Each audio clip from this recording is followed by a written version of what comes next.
Hey, Taylor. I can't hear you. Maybe that's me. No, you're on mute. Yeah, I'm muted. Woohoo. There you go. I got to get it better set up in my office. I need like a recording studio. That's what I need. I need a studio. I'm moving my office this month, and I'm going to put a whole recording setup in it to make this stuff easier. Yeah. Two people. Jared Stanley from National Brokerage Lenders, National Mortgage Brokers. Yeah. He's this Chief Marketing Officer.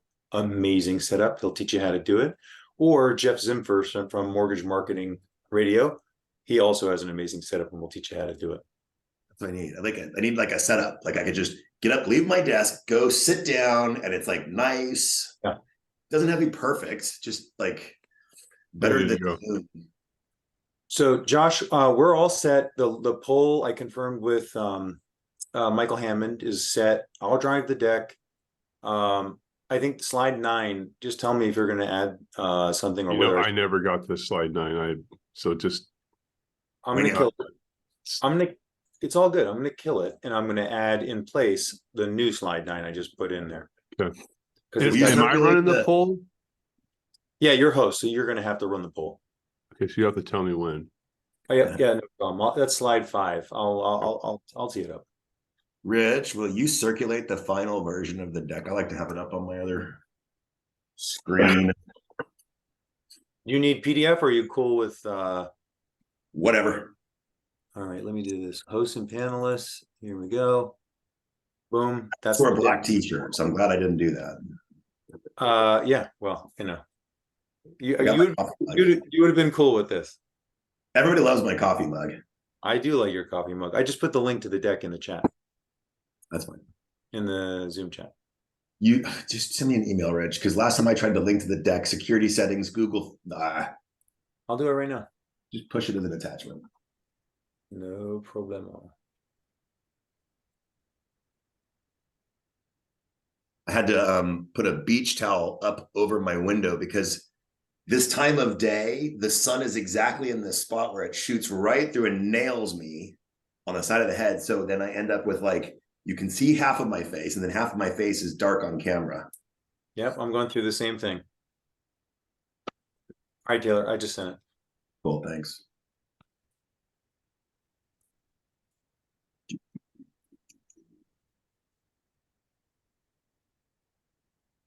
All right, presentation mode. I need more light, huh? I think you look cool. I like the Star Wars Insellerate logo. It's pretty awesome. It's been here. It's been in the office from the beginning.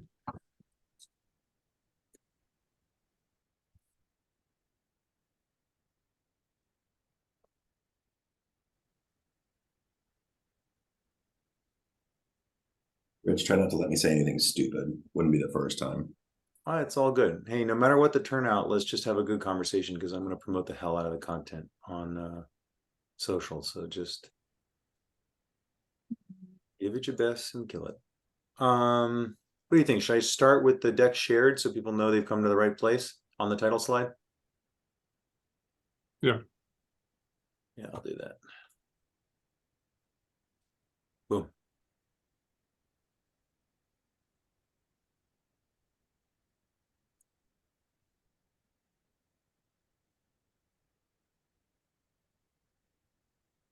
All right. I think we're live, by the way. I think you have to hit, oh, my fault. I think you have to hit start. Don't think so. We are live. We are live. Hello, everyone, come one, come all. Thank you for joining us. We'll get started in just a minute. You come to the right place. While we're waiting, Taylor, I'm going to ask you the same thing I just asked another client just a second ago. Is a hot dog a sandwich? Ooh. Wow. That's a Tough one, right? Is a hot dog a sandwich? It always throws people off. But people are opinionated about it. I'm gonna go no, definitely not a sandwich. Because if it was a sandwich, then so is a burrito. Same thing. Yeah. And so is a hamburger.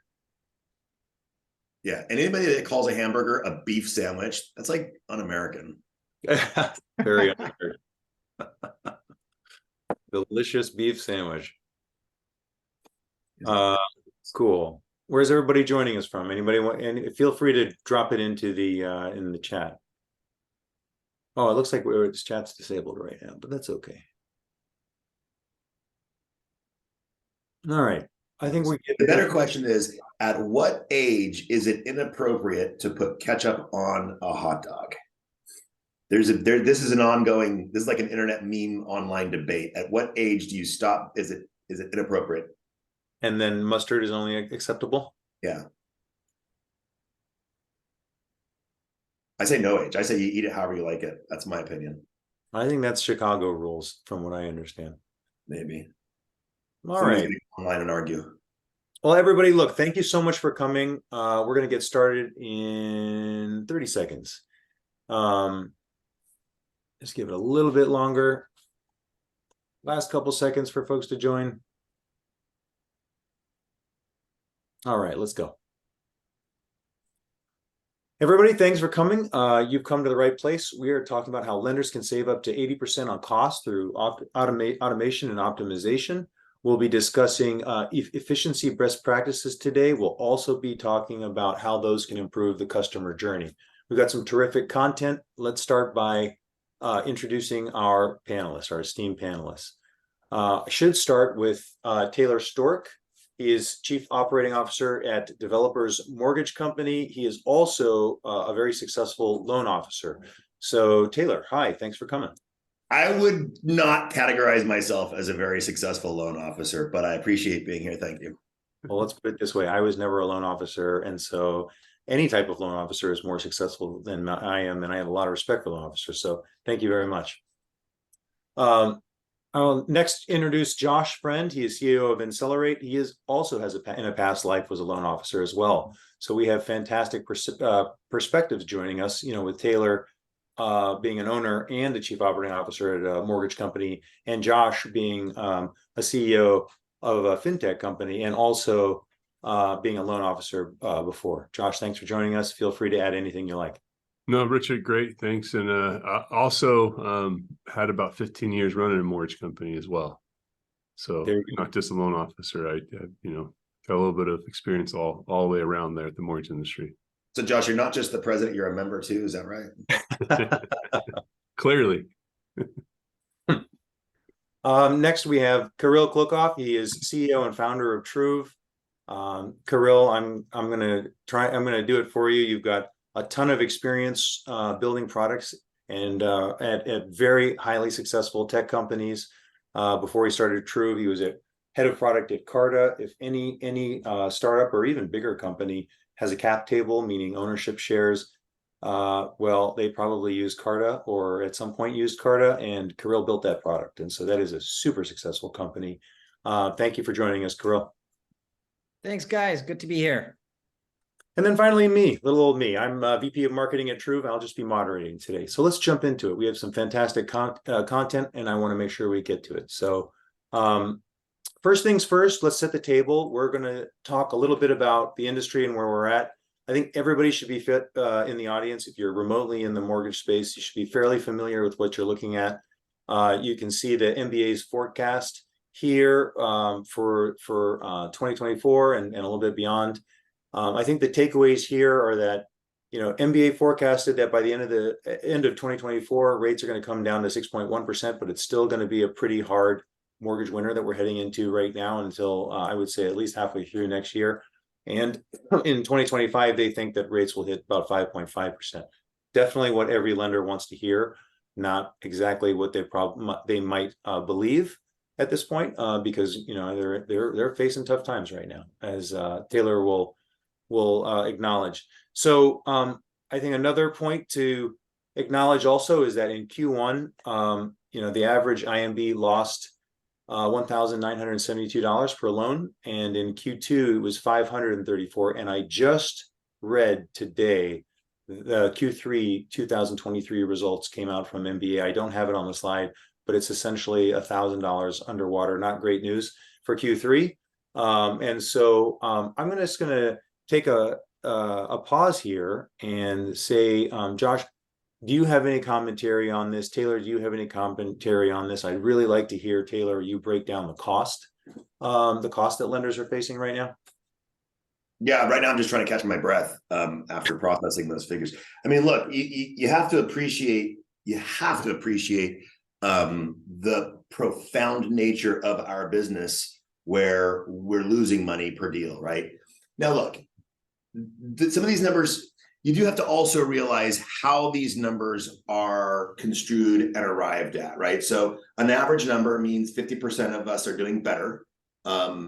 But an average number means 50% of us are doing worse.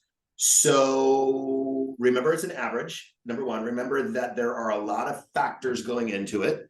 So it's not quite as simple as those numbers, but fundamentally, I mean, it's difficult for lenders to turn a profit, and that is not, it's not the same in other industries. It's not the same impact. In mortgage, particularly for IMBs, but also for depositories, in the mortgage business, we're quite literally not allowed to lose money. We're forbidden to lose money. So if you're a private company and you don't manage your books very well, you can drive yourself into the ground and go bankrupt and go through bankruptcy court and shut down. In the mortgage business, we're just not allowed to do that. We've got profitability covenants and we have net worth covenants. And those covenants are legal agreements or commitments that we've made to warehouse lenders, to HUD, to the GSEs, to the investors to whom we sell loans. There is this entire stitched together fabric of legal covenant and responsibility that basically creates a space where we're not allowed to lose money. And yet the mortgage companies left and right are struggling to not lose money, which is kind of a big reason we're having today's conversation. And I know Josh has lived through this himself. Josh ran a mortgage company for 15, 18 years and had to deal with facing these profitability covenants every single quarter. Yeah, no, I get that is an interesting point that is different than other industries. It means that lenders are still capitalized if they're in business, right? Because they have to be in order to fulfill their covenants and have their warehouse lines. You know, the other thing I look at this is, you know, the cost to produce a loan. I think Taylor, we were talking about this before, and it was something, 200 basis points of the production of a loan goes to sales and marketing, right? And so we look at, the average lender's losing $192 or $1,900 a loan, or now it's $1,000. That's 50 basis points, and 200,000. What's the average loan amount these days? 350. So you're losing 30 basis points. So if you really look at it, like if you can improve some of those channels, you can quickly become profitable. As dim and grim as the rates have been, I had a lender, reach out to me. We're talking about something, and they're kind of planning on refinancing. Listen, Josh, at the end of the day, if we're going to be at 5.5% by the end of 2025, right, 2024, there's going to be $3 trillion to $4 trillion in loans that are going to be refinanceable. Think about all those loans that have been done over the past 24 months, right? Yeah. There's going to be a lot less competition out there in the marketplace. This is going to be I heard half of loan officers that are relevant have left the industry. So the relevant loan officers closing one loan or more, it's down by 50% now. Yep. So there's going to be, an opportunity. So if you look at this, my cost to produce, I may not be making as much as I want in a loan right now, but if I do this right, it's really a lifetime acquisition of a customer. Right? The average customer is going to transact 7 to 12 times in their lifetime. So maybe you got them on time 2 or 3 or 1. I don't know where you get them in their lifetime.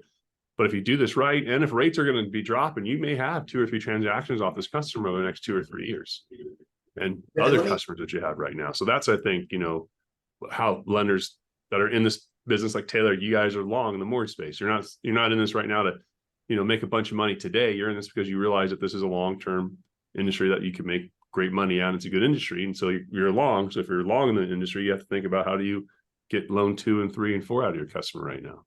And Josh, I think that's such a critical point, and I think that ties back into my original statement that said you have to look at how these numbers are created and manufactured, right? Because the number we're looking at right now is a per loan number, not a per customer number. And I think that historically, I mean, I started doing loans when I was 24 years old, which, was in the previous century. No, not quite, but pretty close. Actually, it wasn't the previous century. So the thing is that historically in mortgage, we've never done a great job at putting a value on the lifetime relationship of a customer. We tend to look at mortgages as single transactions. I think that some companies are better than others. I'm not saying everybody's terrible at it. But what I will say is the best loan officers, the best originators that I've known in my career have been the people that cultivate their relationships and are still doing loans for the same borrowers or for the family of the same borrowers repeatedly over 5, 10, 20 years. So when you look at a number that takes this quarter's revenue and divides it by this quarter's net profit and divides it by this quarter's closed loan volume, that is a mathematical way on the books to say whether we've gained or lost money per loan. But it doesn't tell the entire story. And the entire story is that the loans that are being done today might not be super profitable, but the loan that's being done today, done properly, is going to lead to the loan that's done tomorrow. And that's the refinance that Josh is talking about. I mean, look, there's a simple reality in business. We've all seen this. If you ever took a single business class in college, if you've ever read a single business book, they tell you that obtaining and acquiring a new customer is 10 times more expensive than retaining an existing customer. So it's 10 times easier to keep your current customer. And yet in our business, we tend not to do a great job of it because there's often such a distance, a time lag between transactions for the same customer. And I think that if you can start to tackle that, then you start to think about, okay, how do I cut my cost of acquisition by 80%? It's actually pretty easy. It's make sure that you keep that customer and do the second loan without spending 10 times the cost to get the second loan. I think that is the takeaway, I think, for every lender right now in this market. Well, that's fantastic. I think we talked a lot about shaving costs in this market, right? And making sure we're lean. We also talked about keeping customers over their lifetime, and that's how you reduce your costs, over as the years go by. So let's jump into this next topic here. This is from a J.D. Power. It came out end of 2022 and 2023. This is U.S. mortgage origination satisfaction study. And what I thought was really interesting is less than 1 in 3 customers say their lenders deliver the optimal experience. So think about what you just said, Taylor. You just said that you got to retain your customers to have a successful business over time, but 1 in 3 customers are saying their lenders are not delivering. Or only 1 in 3, customers are saying they're delivering the optimal experience. So, Josh, what is the difference between the lenders who are serving those 1 versus the other 2? I mean, from my experience, Taylor, I've heard say the same thing, which is what we're selling a commodity, right? A 30-year fixed 6.5% loan is a 30-year fixed 6.5% loan. I may be 1 point today, you may be 1.125 or 0.875 points. Maybe there's $200 or $300 difference potentially in closing costs between you and I, but it's just a commodity. And when you're in a commodity like that, what you have to look at, you really have one way to differentiate yourself, and that's service. Like it's giving someone an experience, right? And what we see, an experience is 2 things a customer wants. Well, let me phrase that 3 things. They want good advice up front, and make sure you put me in the right loan up front and you tell me the right things up front. They want consistency, but then they want speed of the transaction, and they want to be communicated to properly, right? They want to make sure that you're communicating at the right times, letting them know what's going on, and give them the right expectations. And the faster you close a transaction, the happier they're going to be. We did a study a few years ago, and I think we looked at about 7,000 closed loans, and we looked at days to close and pull through. And what we found was when lenders could reduce their overall days to close, for every 1 day they could reduce a day to close, they improved their pull through by 1%. So when we saw lenders improve their days to close by three days, went from, say, 35 to 32, their pull through went from 67 to 70. It's pretty interesting because now customers are happier, right? You don't miss rate locks. So speed of transactions, I think, is one of the big things. And that's, I think one of the things we'll talk about here is how do you do that, right? It's, how do you make transactions move faster, and how do you make customers happier? And how do you communicate, better with them? Taylor, what do you look think at that this. stat? Sorry, go ahead. No, I said, what do you think when you see that stat? So my mind kind of works in fundamentally different ways, I think, than other people always. I see this. I love this. I love this information.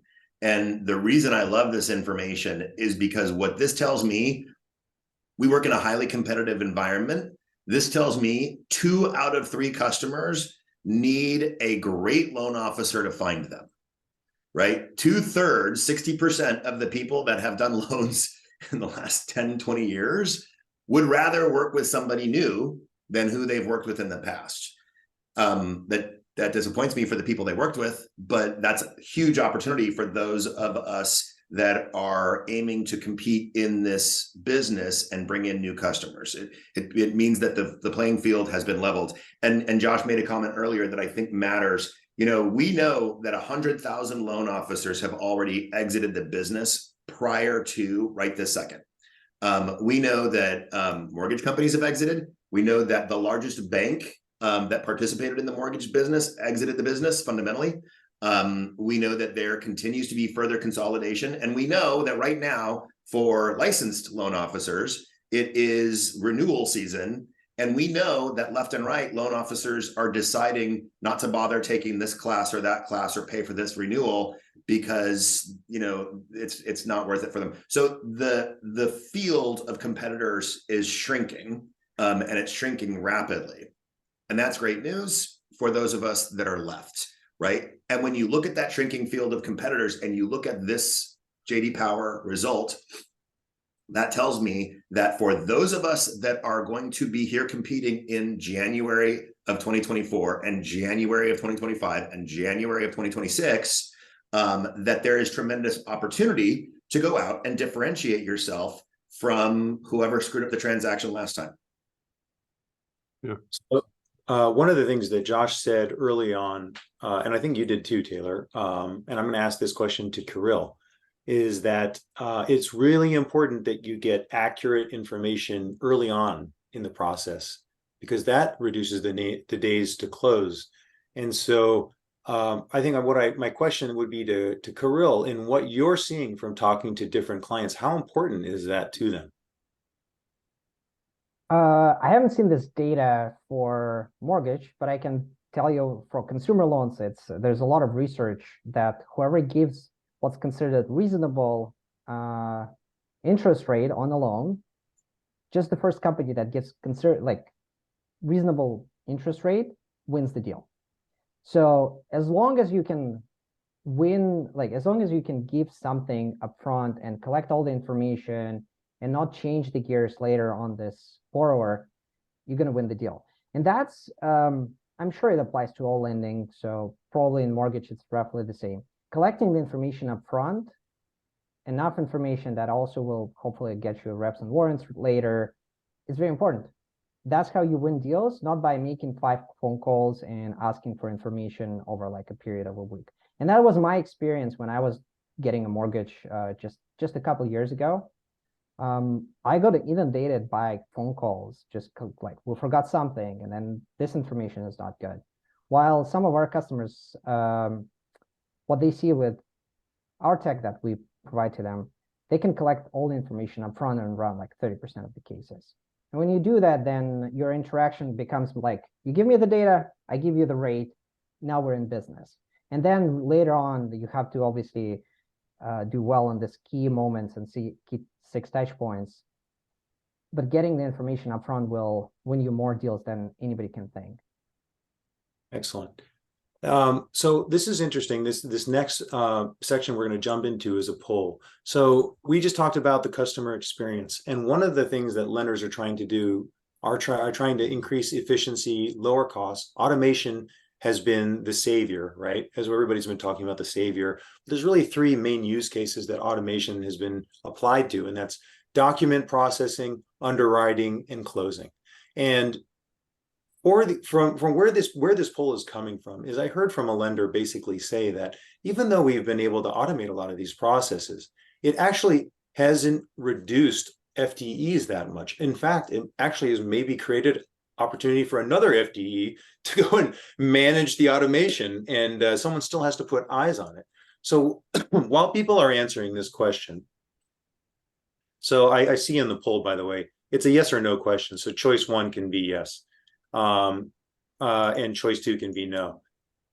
Go ahead and put your answers in. And while that's happening, Taylor, why don't you give a little bit of your own commentary about what you think about this? Do you agree with that statement? Do you think automation has actually resulted in shorter days to close or lower costs for your organization?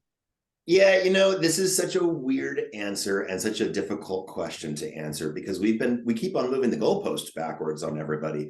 And what I would love to say is what people in car manufacturing can say, or what people in soda bottling can say, or what people in software development can say, which is that the automation itself is speeding up the process, and that we're doing things better and faster and more accurately. And I think that's true in a lot of manufacturing. I think it's true in a lot of software and a lot of tech, is that automation and technical tools are speeding things up and making them more consistent, which is great. And it's definitely speeding things up for us. The challenge for us is that we keep moving those goalposts further and further out and adding new requirements that automation is trying to keep up with. So I kind of feel like, it's probably not the greatest example, but sometimes I kind of feel like automation is the pump trying to pump the water out of the boat, but we keep putting more holes in the hull and we're overwhelming the pump. If you take a look at the number of loans closed per FTE for processors, underwriters, and closers, there was a great Friday graph. The MBA does this Friday graph every Friday, a new piece of information. And there was this great graph maybe 6 months ago or a year ago, and they showed that from 2000 until today, the number of loans closed per processor, per underwriter, and per closer from 2000 to today has steadily gone down in almost a straight linear line. And we are closing fewer loans today than we had. Now, remember, in 2000, there wasn't a lot of technology. I mean, in 2000, we were still, a lot of us, we were still taking 1003s with a pen on a piece of paper, and people were faxing us their documents, and we were unrolling the fax from the old facsimile paper that was in the old facsimile machines. And yet we're doing less now with 10 times more technology than we had. So it begs the question, why? And I argue that even though we have so many more tools today, our requirements have doubled and tripled and quadrupled in terms of adherence to regulations and rules and different guidelines. And the very tools themselves have created a need for more people to manage the tools and double check the tools. So we're caught in this weird vicious circle where technology is awesome, but it's struggling to keep up with the new requirements. And on top of that, we need somebody to manage the tech, and tech begets tech. I know that's a mouthful. So I think that at the end of the day, technology is a great thing, and we need to get smarter and use processes that best take our technology of today, but apply it to what I believe are kind of old school practices in how we treat customers. Because to your point, Rich, customers still want a couple of simple things. They want to know early on what they're doing, and they want to have a lot of great communication. I love that answer. So go ahead, Josh. Sorry. I was going to say, Taylor, what you said at the beginning, which keep moving the goalpost. So I think that's an accurate statement. If what was required to close a loan in 2000 was the same as it was required to close a loan today, it would not cost us much money to close loans. The compliance cost, I remember, so People's Bank was a part of a bank that I owned, and I helped run the mortgage group there. And our compliance group went from like a group of 2 to like 25 in-house, and a consultant firm out-house with, 10 to 20 people working for. All of a sudden we went from like 2 to like 40, 50 people in this compliance department doing all types of compliance things. And that wasn't even the mortgage side of compliance. That was the bank side of compliance that now has happened to come out. Like, so then the mortgage side of compliance had its entire new, the HUD and the TILA and all these things that we now have to do. And, it's changed. It's definitely changed the game. So automation, people haven't seen automation save them money only because, as you said, they've moved the goalposts. We're no longer, the marathon's no longer 23 miles. The marathon's now, 100 miles. And we're trying to get people to run it just as fast. And, I think that's what we're seeing right now is we're just not there yet. Yeah. Yeah. We wouldn't have closed loans in 2000 if the rules were in place that are in place today, because technology couldn't have supported it. Yeah. There's no way we would have. You're right. Absolutely right. You have results for us for that poll? Yeah. Let me. There we go. So it looks like we're leaning towards no. Does that surprise anybody here at all? No. All right. Well, let's jump on. Thanks everybody for playing. Let's move on. This next slide is, I love this next slide. I think this topic is really the heart and meat and potatoes of this event. If you look on the left side of what you're looking at the lender's loan origination process, from customer acquisition all the way down to post-closing. On the right side, you're looking at the borrower experience. And so what I want to know is, Taylor, can you give some examples of some efficiency strategies on the left? And Josh and Kirill, feel free to chime in. But we'll start with Taylor. Some efficiency strategies that you have seen work for you on the left that actually positively affect the borrower experience on the right. So I am going to deviate from like what everybody else thinks and says. I see a lot of tech solutions that are supposed to shorten one component of the mortgage process or another, right? Faster underwriting if we use this automated underwriting solution, faster disclosures if we use this automated disclosure system. And those are all great. And I think it's great to shave down as much time as possible in the manufacturing process whenever we're doing manufacturing. So fundamentally, we should try to become more efficient at our jobs and at the manufacturing process. I take nothing away from that. But what I will tell you is most of the lag that I see in an origination of a loan, origination, processing, underwriting, closing, most of the time lag isn't because one person worked 20% slower than we'd like them to on the loan when they were working on it. Most of the lag I see is the dead space between work, right? So it's the time that we're waiting between the initial application versus somebody to issue disclosures, or disclosures versus somebody to then package and process the loan, or we're waiting for VOs to come back, or for appraisals to come back, or we're waiting for the borrower to give us all the documents that we second and third attempt requested that we didn't maybe ask for on the first time around. So, in my opinion, if you take all of the time that we spend actually with a file open and actually working on that file and extract and eliminate all the dead space and just shrink that time down, it doesn't take that long to process, underwrite, and close a loan. I mean, it's not that many hours. It's really not. Most of the time in that 20 or 30 or 50 or 60 days that customers get frustrated with are wait times, not slow work times.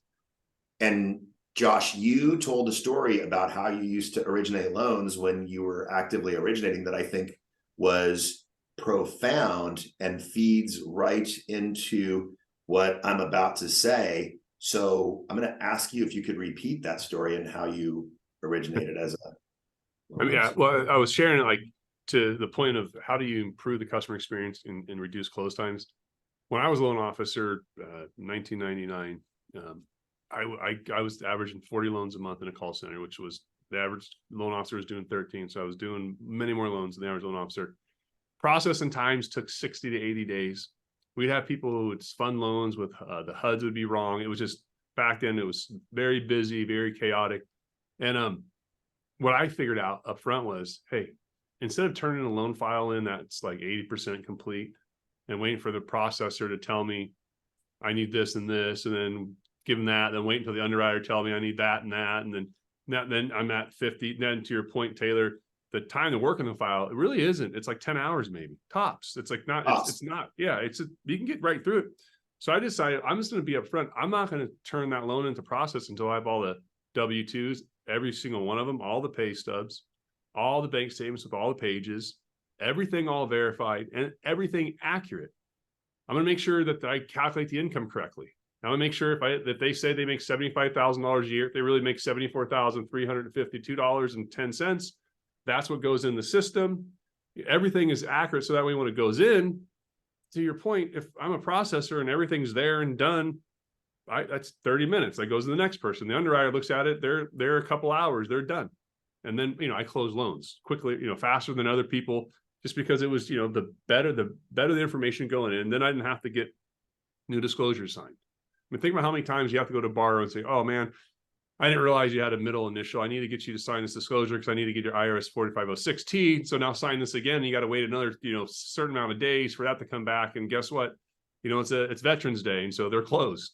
So you can't get it till Monday. And then the rate, all this data, the better you can get up front with your data and the cleaner you can be up front with your data, the easier the transaction. Customers are going to be happy. You're going to save money. You're going to get repeat customers and referrals. That's really what that's how I found.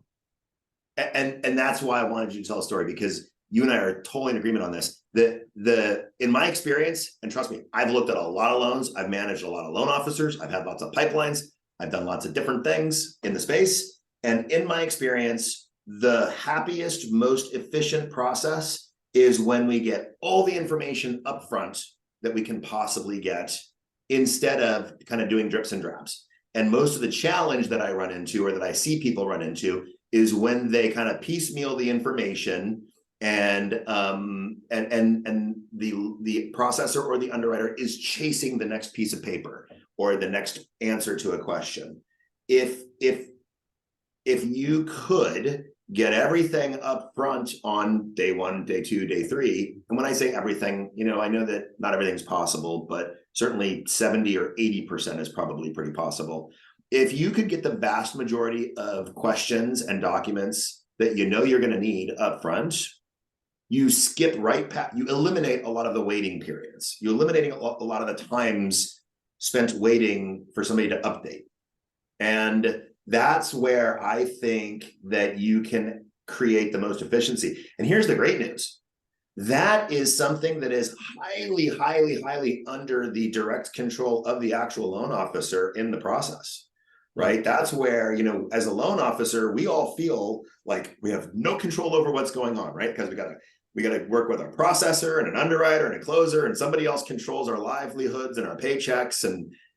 But we have direct impact on how quickly we are able to obtain documents and obtain answers, and on whether or not we can get most of those things up front and eliminate a lot of the waiting times downstream. Now, here's where it gets really interesting. The technology that's emerging today is giving us new creative tools, novel tools, to get a lot of that information up front instead of waiting 2 weeks, 3 weeks, however long we wait. Well, that's awesome. So I think there's one point that I want to piggyback on both that we talked about in prep for this, and it also tees up a little bit about Truv, which is the only part that we'll mention, is that if you can reduce costs on the left side, it actually is the same advantage for the lender that it is for the borrower. There's an ICE survey that just came out in 2023. 56% of the consumers that were interviewed said lower lender fees was one of their top 2 important options. Flexible loan options, including rates, was the first, but 56% said lower lender fees was the second. So if you can pull fees out of the cost of originating a loan out of the left side, you are making a big impact for the borrower. So that's where Truv comes in. And I'm going to give a second for Kirill, our CEO, to give a quick overview on Truv And then I'm going to actually ask Taylor to just explain what, his perspective on what Truv is bringing to the market. Go ahead, Kirill. Sure. Thanks, Richard. Going back to the actually previous slide and the points that we're discussing about how to automate and reduce the cost, all of this sort of comes together. If you can get a reasonably, very good data at a reasonable cost, then that accelerates everything. You have higher win rates, you have shorter time to close, and as a result, your loan officer becomes more productive, so they can win more business, and as a result, your business is needs less loan officers. That's the idea, right? And if you go, Richard, to the next slide, the Truv essentially is a way to circumvent the middleman. Everybody probably on this call have heard of Use the Work Number. Very expensive. And the reason why they're so expensive is they have to go to payroll providers, buy the data, and a lot of times they buy my data. When I closed my mortgage loan last time, I got charged by the work number $350 for getting my own data from my payroll provider that my company pays for. I find that quite surprising, and really, I don't think that's very borrower-centric. So the way we approach it is we completely eliminate requirement to go to payroll providers. We use what's called Dodd-Frank 1033 Act. We access the data on behalf of the consumer and in partnership with the consumer. You can see here where the user imagine you working, or borrower imagine you working for Meta. You would enter your login and password. We would log in as you into your Meta work account. We'll extract the data. It could be ADP. It could be one of the 13,000 integrations that we have. We'll get the data, and I would send data back to you. It's accurate data. It's like, say, 3 years of pay stubs, 3 years of W-2, so you don't need to collect it directly from the borrower. The best thing, because we're eliminating the middleman, we can save you 80% of the cost of the work number, at least.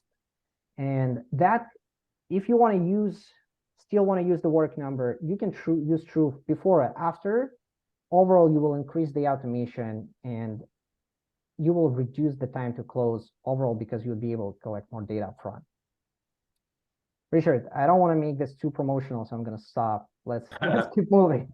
No, I love it. But I did want to hear Taylor say, he said in the practice session, there was one really interesting comment Taylor made where he was talking about what works for us is when consumers have access to their own data, as opposed to. I'm just flattered that you think something I said was interesting. Thank you for thank you for giving me that. Look, the thing. Okay, so let's talk about verifications. Once upon a time, we would verify a customer's income by asking them to give us copies of their employment payment stubs, right? And then we said, well, we better double check that.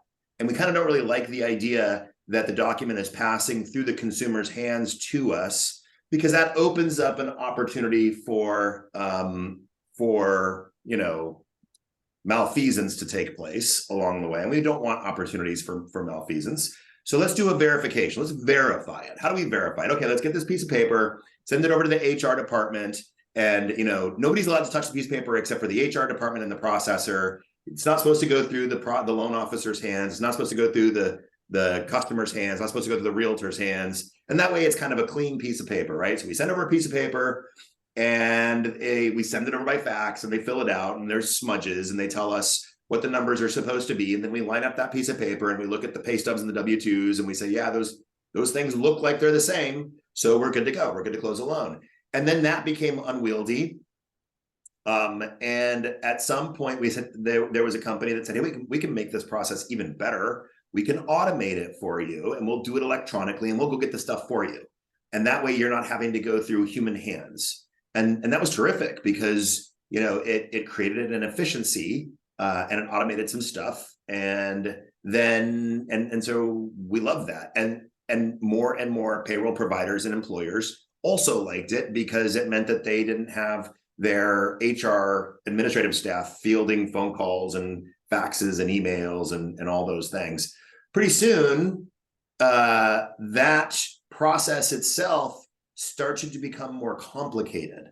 And that started to become a little bit more complicated shortly after, or maybe around the same time that the day one certainty was created, wrapped around that process. And then since then, we've seen costs escalate to an unreasonable manner. So much so that many lenders are now passing through that third-party expense to the borrower. And so, Kirill, that's what you experienced. What you experienced was a third-party was a lender passing through the cost to you, where fundamentally you're now paying for your company to give your information back to your lender, right? So ultimately you pay.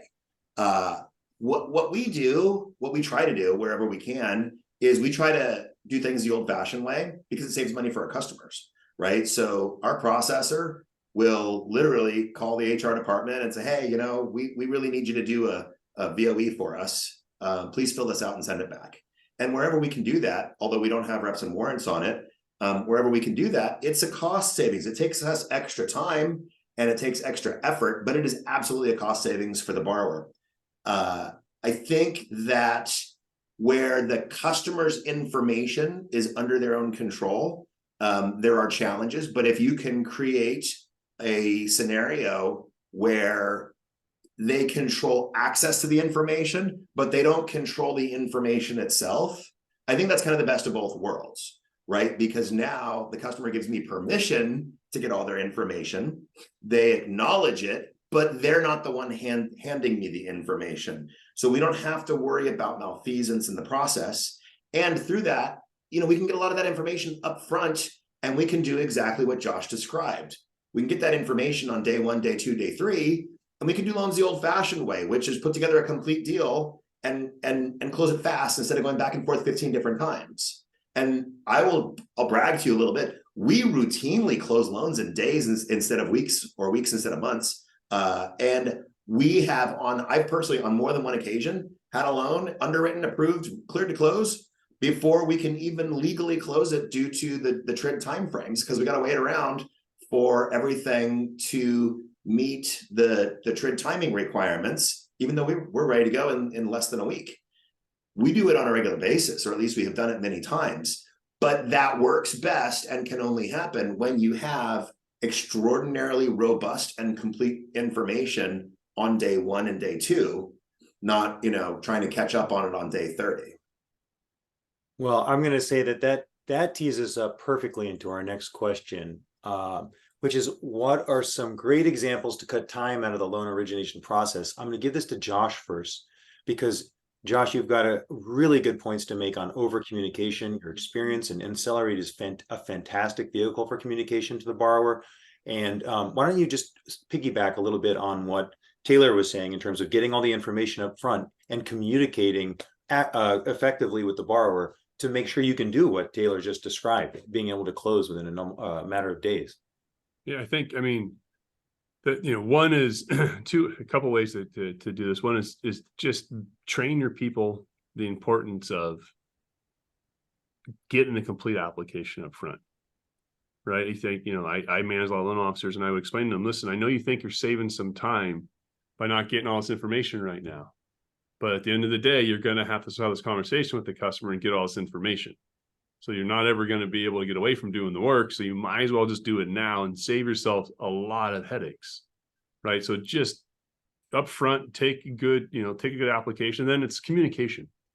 You know, we do surveys in the marketplace to help lenders communicate with their borrowers, and it's poor. If most borrowers are waiting around for someone to call them back, they don't know what's going on, they don't understand the process. And when they don't understand the process, you're not communicating with them, they're not getting you the stuff you need in a timely manner either. So I think, you know, using automations, using systems like Insellerate that are going to keep them informed and engaged and exactly where they're at in the process is going to help them be able to work with you, the loan officer, and the lender to actually close the transaction sooner. But just communicate better, right? Automate more communications, and just really work on take a better upfront application, right? Get better information up front, and, you know, spend the time up front. I love it. Taylor, do you want to speak to getting to the work faster? I mean, you did cover that a little bit earlier before, but that it was a really good point. Yeah, I would say two things. I want to piggyback off of Josh piggybacking. Run one first. The concept of communicating, you know, as an originator, sometimes when I hesitate to communicate is because I don't think I have the answer, or because I think they might ask me a question that I'm not prepared for. And so that lack of communication, more often than not, It's my own anxiety. It's my own fear, right? It's my own unsureness about what's going on or where it stands. And I don't want to be wrong. In my experience with customers and with their realtors, they would rather have over communication and get wrong or not complete communication than silence. And that's something that I think we all struggle with. I think that for loan officers, it's better to pick up the phone and answer the question and give 3/4 of an answer than to not pick up the phone call in the first place.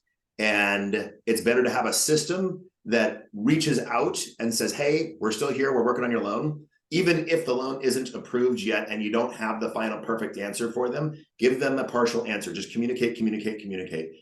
Sometimes it's better, sometimes it's better just pick up the phone and say, hey, I don't have an answer for you, but I'm checking in so that you know that I'm working on your file. They would rather hear that than not have their phone ring and wonder if, we're off in Tahiti drinking Mai Tais.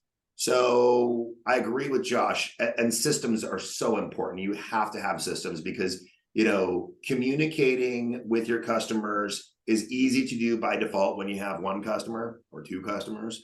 But once you've got more than two, which hopefully every single one of us has, you forget, right? Because life's busy. You got to have systems. You got to have processes. In terms of cost savings, which is why people are on here and taking time out of the origination process, I'll tell you how, when I was a loan officer, what they taught me to do, and I know that I'm a walking dinosaur maybe, and things have changed, and okay, boomer, but I was taught to get all the documents up front, fill out my 1003 based on the documents, and then go to the borrower and basically say, okay, here's everything I got. What did I miss? And fill in the blanks. And that was always for me the best way to produce a robust and mostly complete and mostly accurate loan application, which leads to fast processing, fast underwriting, fast closing. I think that it's important to eliminate all those waiting spaces, all those gaps between milestones or between work activities, and get as many answers as you can up front. And I think that is really the key to reducing the time, to reducing the cost to originate for organizations, and to increasing customer satisfaction. I think that, look, at the end of the day, Josh is 100% right. We manufacture a homogeneous product, right? We have commoditized mortgage to the point that we're even putting all the loans into a single security, right? But every single customer is different. Every single property is different. Every single mixture of FICOs and savings and credit scores and all the different things that we mix together. So every transaction is kind of like a custom built. We start off with a custom set of materials that are all unique, and then we try to homogenize them into a consistent commodity of a transaction. And that's hard to do. The more we can communicate with the customers along the way, and the faster and the more time gaps we can eliminate in the process, the less expensive it's going to be to manufacture this loan, the faster it's going to happen, and the happier the customers are going to be. Yep. So to recap, we've covered the meat and potatoes. I have one more slide I want to go through because it's really interesting. It's got some good information on it.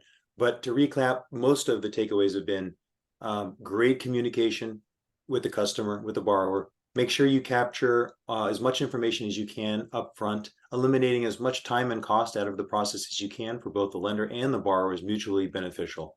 Those are the main takeaways that I'm hearing right now. And I really hope everybody's working towards that who's on this webinar right now. So this final slide right here, ICE puts these survey results out. They're about high costs and long cycle times, right?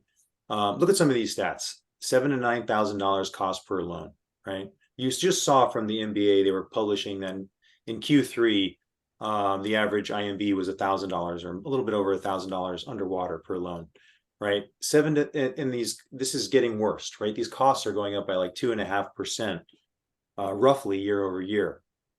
45 days, over 45 days, from required to obtain initial or refinance a mortgage.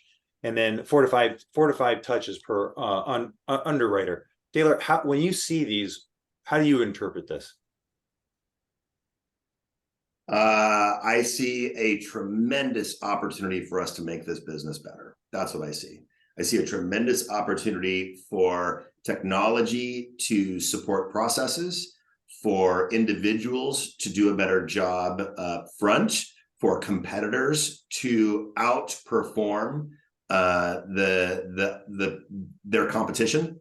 And I see a wide open space. So, there's a lot of people that are very bearish on 2024. I keep hearing statements like survive to thrive, or survive 25, all that kind of. I'm bullish on 24.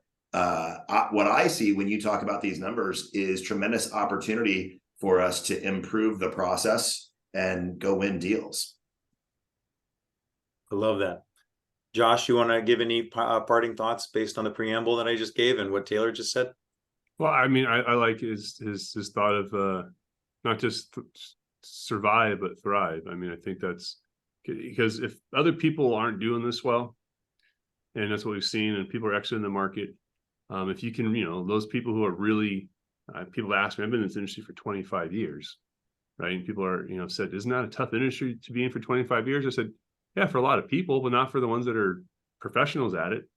I've seen a lot of people in this industry for a long time, and they're the ones that in markets like this, they're figuring out, how do I lower cost to produce? How do I bring in new technology? How do I improve my process? So I think that's what lenders should be looking at right now, is how do I make, for easiest way, communicate better, get better information up front. That's going to be like 80% of the battle right there. I think you'll improve those costs to produce and customer experience. Yeah. Yeah, I would only add that this is a great time to retool. When it's like the volumes are down, you can have an opportunity to rethink your process. And when the volume is going to start picking up, you're going to go back to the hiring spree and bring in more people. So this is a good way to look at like what the tech use, what's the tech stack, where can you save the money, automate, increase productivity. So when you go up, you actually will win market share, grab market share, and make more money per loan without adding too many people. And as we know, 100,000 people left, 100,000 loan officers left. Who knows? Maybe they're not coming back. It would be training takes time and it's very expensive. So the opportunity to automate and be more productive is still here. And I think this time couldn't be any better. I love it. That's a great takeaway and ending thought. Everybody, I want to thank everybody for joining us. And if you want to reach out, Josh Friend is on LinkedIn. I would just look him up. Josh Friend, CEO of Insellerate. You've got Chief Operating Officer at Developers Mortgage, Taylor Stork. You can look him up on LinkedIn. Kirill Klokov. He is CEO of Truv. And I am Richard Greaser, VP of Marketing at Truv. Thanks so much, everybody. Have a great day. Thank you.